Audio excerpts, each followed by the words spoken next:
दिवाळीच्या अनेक तळीव पदार्थांमधला हा एक पदार्थ. आता हा ना गोड आहे, ना तिखट आहे, ना फिक्का आहे. हा फ्लेवरफुल आहे. ह्यामध्ये खूप छान असा ओव्याचा फ्लेवर येतो.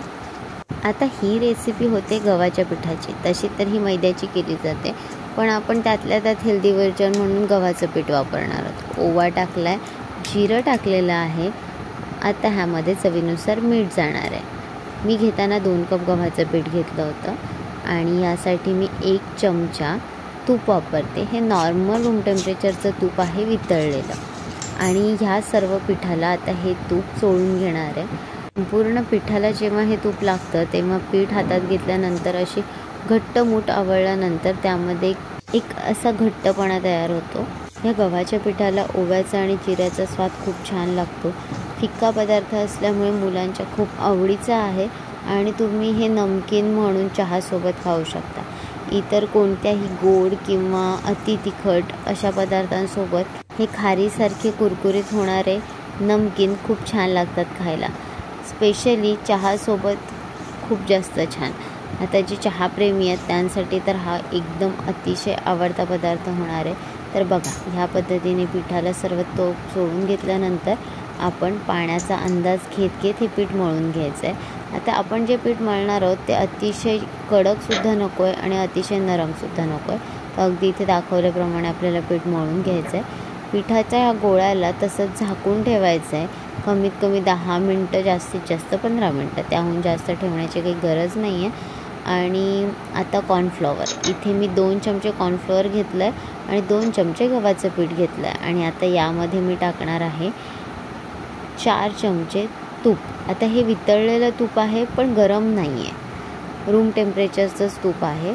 आणि हे तूप आणि कॉर्नफ्लॉवर आणि गव्हाचं पीठ हे अशा प्रमाणामध्ये हवं की ह्याची कन्सिस्टन्सी आता मी तुम्हाला हे मिक्स केल्यानंतर दाखवेनच.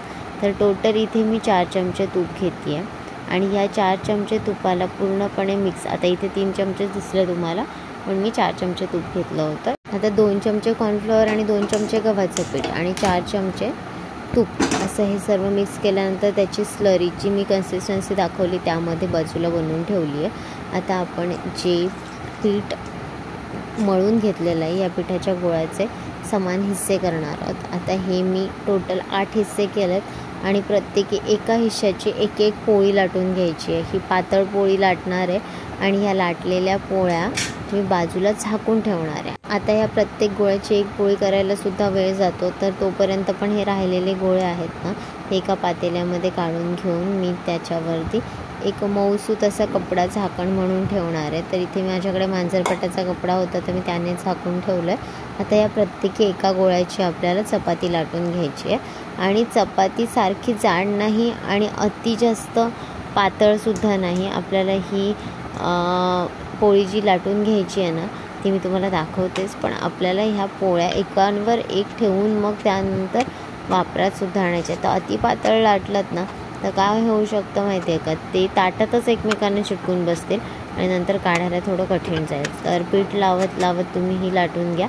या साईजची लाटून घेतली आहे मी इथे आणि अशाच पद्धतीने मी हे राहिलेल्या 7ही गोळ्यांचे पोळ्या लाटून घेणार आहे. त्या एकावर एक अशा ठेवत जाणार आहेत. अशा प्रकारे या माझ्या सर्व 7 पोळ्या लाटून झालेल्या आहेत. आणि आता प्रत्येक एका पोळीवर मी हा जो साठा बनवून घेतलेला आहे, जी स्लरी बनवून घेतलेली आहे कॉर्नफ्लॉवर, व्हीट फ्लोअर आणि तुपाची, तर ती लावणार आहे. आता टोटल 8 पोळ्या लाटून घेतल्या, त्यातल्या 4 पोळ्या मी एकावर एक साठा लावून त्यावरती परत एक पोळी ठेवून असं साठा लावून अशा एकावर एक अशा 4 ठेवल्यात. आणि आता त्याचा बरोबर हाफ आणि इकडून हाफ आणि वरून अशी बरोबर चौकोनी फोल्ड करून त्यामध्ये साठा लावून ही पुन्हा लाटून घेणार आहे. चौकोनी आकारामध्येच ही मी लाटण्याचा प्रयत्न करते कारण माझ्या ह्या रेसिपीजचा आकारसुद्धा मला फायनल स्क्वेअरच ठेवायचा आहे, तर मला सोपं पडेल.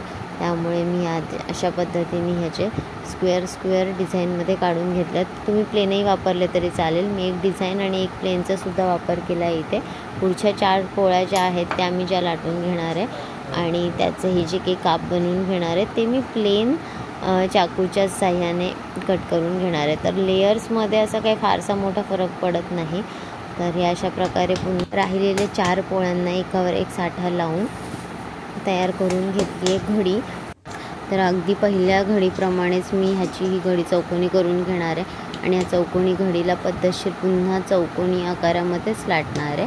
आणि ह्या लाटलेल्या पोळीला मी प्लेन चाकूच्या कोणत्याही डिझाईन न वापरता स्क्वेअरमध्येच काप करून घेणार आहे.